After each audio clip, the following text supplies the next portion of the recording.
Consumer को protect करने के लिए एडवर्टाइजमेंट के ऊपर गाइडलाइंस जारी करी गई थी मिनिस्ट्री ऑफ कंज्यूमर अफेयर के द्वारा।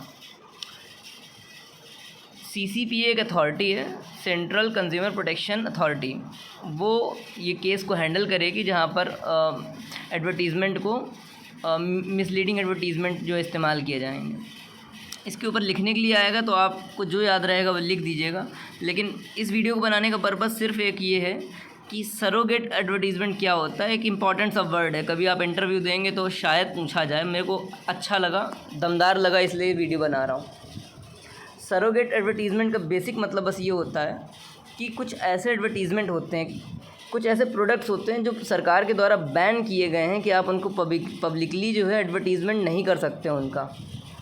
तो कंपनीज़ क्या करती हैं, अपने पर्टिकुलर ब्रांड का नाम वो कंज्यूमर्स पे, ऑडियंस पे इम्प्रिंट करने के लिए डिफरेंट मेथड्स यूज़ करती हैं। इनडायरेक्ट मेथड, डायरेक्टली प्रचार नहीं करेंगी उनका, इनडायरेक्टली प्रचार करेंगे। एग्ज़ाम्पल में देखिए, इसमें कुछ एक एग्ज़ाम्पल लिखा हुआ है, वो ये है कि जैसे हमारे यहाँ क्या है, अल्कोहल और टोबैको प्रोडक्ट्स जो हैं उनका एडवर्टीज़मेंट ओपनली बैन किया हुआ है, लेकिन आप देखेंगे कि किंगफिशर जो है वो अपना प्रचार खूब करता है, नंबर 1 यारी बोल करके, ठीक है।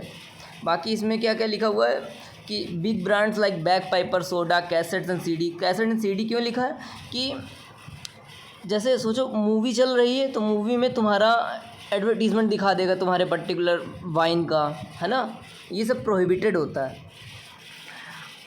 और अच्छे से समझ पाएँ इसलिए मैं आपको एक चीज़ और दिखा रहा हूँ। बस इसमें जो फ़ोटोग्राफ्स हैं आप उनको देखिएगा तब आपको दिमाग में चीज़ चढ़ जाएगी कि सरोगेट एडवर्टीज़मेंट क्या होता है। सरोगेट बेसिकली क्या होता है? सरोगेट का मतलब ये होता है बेसिकली कि आप आउटसोर्स कर देते हैं, आप एक्चुअली गेन आपका होता है पर पेन किसी और का होता है।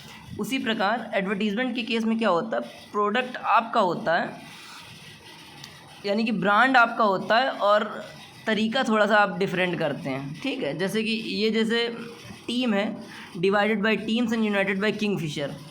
तो किंगफिशर जो है वो वाइन का ब्रांड है और उस ब्रांड को इम्प्रिंट करने के लिए इनडायरेक्ट मेथड इस लोग इस्तेमाल करते हैं, जैसे रॉयल स्टैग का प्रचार यहाँ पे कर रहा है ये।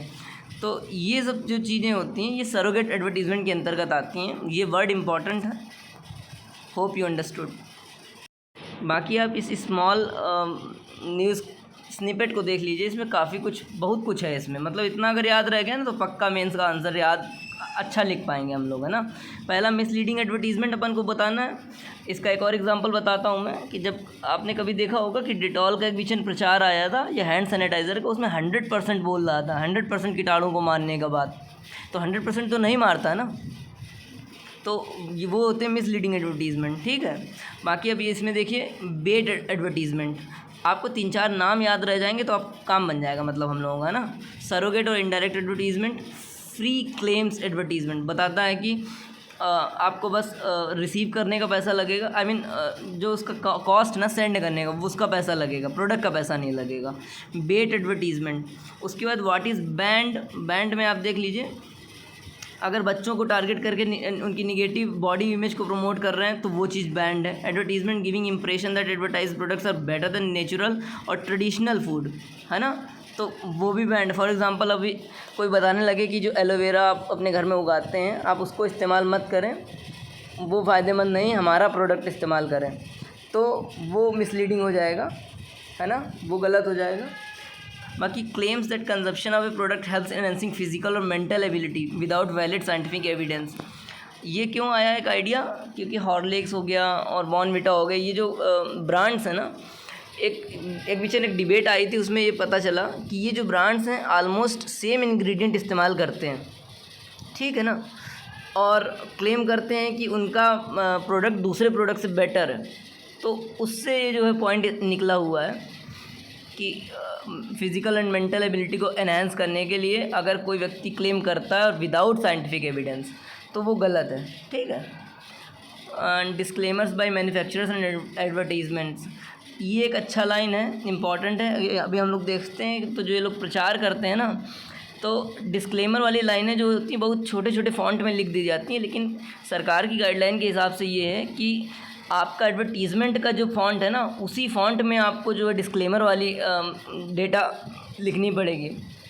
और इसमें एक चीज़ और अगर ऐड कर दूं तो आप देखेंगे कि फसाई ने गाइडलाइंस इशू करी हैं। फसाई क्या करती है? फसाई लेकर आती है स्टेट फूड सिक्योरिटी इंडेक्स, ठीक है। तो उसके अंतर्गत क्या है कि इंडिया न्यूट्रिशन गाइडलाइन भी जो है फसाई ने जारी करी हुई है। उसमें बताया हुआ है कि जो प्रोडक्ट है ना, उसमें कितना परसेंटेज शुगर है, कितना परसेंटेज मतलब हेल्थ को अफेक्ट करने वाले जो कंपोनेंट्स होते हैं ना, वो क्या क्या परसेंटेज है, आपको जो है उसमें क्लियरली बताना पड़ेगा, उसको रेट करना पड़ेगा। समझ रहे हैं कि जैसे 2 स्टार 3 स्टार, ताकि कंज्यूमर को सीधे से पता चल सके। और बेसिकली इनडायरेक्टली ये पुश किया जा रहा है कंपनीज़ को कि वो हेल्दी प्रोडक्ट बनाएं, ठीक है। तो ये ओवरऑल आइडिया लग गया होगा आपको, काफ़ी हेल्पफुल रहा होगा। धन्यवाद।